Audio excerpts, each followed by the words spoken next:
सिर दर्द का बार बार होना। अगर किसी के भी 15 दिन से लेके 3 महीने तक कॉन्टिन्यूसली हेडेक एपिसोड्स रहते हैं, चाहे वो सिर दर्द ज्यादा हो, अग्रेसिव हो या माइल्ड हो, ये मैटर नहीं करता है। अगर 15 दिन से लेके 3 महीने तक कॉन्टिन्यूसली रहते हैं, उसको हम क्रॉनिक हेडेक की कैटेगरी में डालते हैं। आज हम इस वीडियो में देखेंगे 5 ऐसे कारण जिससे हमारे हेडेक के जो एपिसोड्स हैं बढ़ते और हेडेक होती है। नमस्कार, मैं doctor Saurabh Kumar, electro homeopathic practitioner, Ambala से।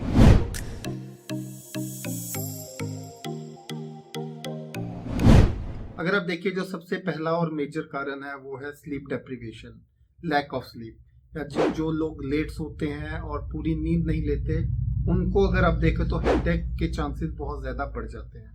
उनका पहला कारण क्या है कि 2015 में एक स्टडी हुई थी जिसमें ये बताया था कि जो लैक ऑफ स्लीप है, जिसकी वजह से हमारा बॉडी पेन थ्रेशहोल्ड डिक्रीज होता है और पेन सेंसिटिविटी बढ़ जाती है। दूसरा, अगर आप बात करें कि ये क्रॉनिक पेन को और बढ़ाता है। क्यों बढ़ाता है? कि हमारे कुछ प्रोटीन होते हैं जो स्पेसिफिकली पेन इनहिबिटर्स होते हैं, उनकी नॉर्मल फंक्शनिंग में ये इंटरफेयर करता है। अगर आप नॉर्मली स्लीप है 7 से 9 घंटे की sleep is more than sufficient. जो 6 घंटे से कम की नींद रहती है तो उसमें थोड़े चांसेस और हाई हो जाते हैं हेडेक के एपिसोड के बढ़ने के। दूसरा जो कारण है वो है स्ट्रेस।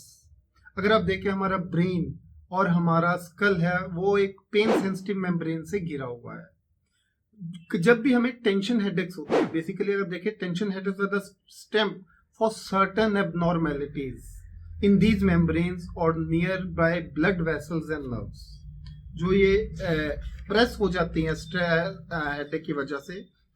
मेम्ब्रेन को स्ट्रेस होता है, वो टाइटन होती है, जिसकी वजह से ये ट्रिगर करता है।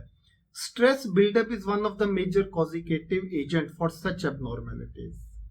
ड्यूरिंग स्ट्रेसफुल सिचुएशंस हमारी जो बॉडी है वो रिस्पॉन्ड करती है और रिलीज करती है स्ट्रेस हार्मोन को, जो फाइट और फ्लाइट स्टेट में आ जाती है, during which several metabolic fluctuation शुरू होते हैं। काफी ज्यादा मेटाबॉलिक फ्लक्चुएशन शुरू हो जाते हैं हमारे बॉडी में, जो हमारे ब्रेन के अंदर होते हैं, जैसे वैसोकंस्ट्रिक्शन, नसों का थोड़ा सा कंस्ट्रिक्ट हो जाना। Stress is also known to trigger the trigeminal nerve.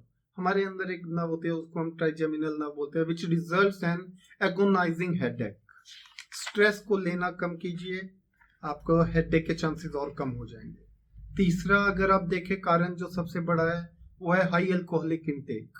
जो लोग शराब ज्यादा पीते हैं, जिनकी कंजम्पशन शराब की बहुत ज्यादा है, उनको कंसिस्टेंट माइग्रेन अटैक्स होते हैं। अगर आप देखें कि 1/3 माइग्रेन जो सफरर्स हैं वो रिपोर्ट करते हैं अल्कोहलिक्स होते हैं, जो रिसर्च हुई थी हार्वर्ड मेडिकल स्कूल में। सेवरल अल्कोहल बीवरेजेस, जो अल्कोहल के ड्रिंक्स, अल्कोहलिक ड्रिंक्स रहती हैं, वो हेडेक्स को लीड करेंगी because of the presence of molecule termed as phonetic flavonoid radicals.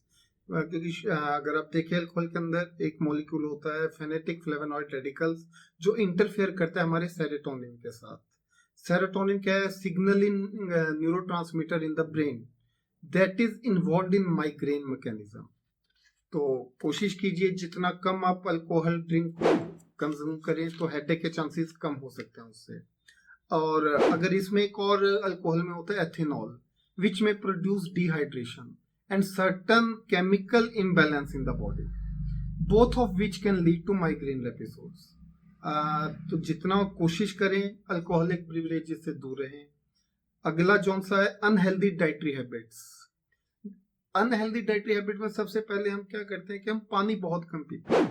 Dehydration brought about by inadequate water intake can cause the thin layer of tissue in the brain to shrink and tighten, further pressing on nerve and pain receptors leading to headache. Furthermore हम पानी भी कम लेते हैं। दूसरा, meals भी skip करते हैं, breakfast. अगर हम ब्रेकफास्ट स्किप करते हैं तो जो ब्रेकफास्ट स्किप करने का रिजल्ट क्या होता है? हमारी बॉडी के अंदर शुगर लेवल लो रहता है। शुगर लेवल लो होने से क्या होता है? ये जो हमारे माइग्रेन के चांसेस है वो इंक्रीज कर देता है, क्योंकि न्यूरॉन जो होते हैं ब्रेन के अंदर वो सफिशिएंट ग्लूकोज नहीं ले पाते अपनी प्रॉपर फंक्शनिंग के लिए।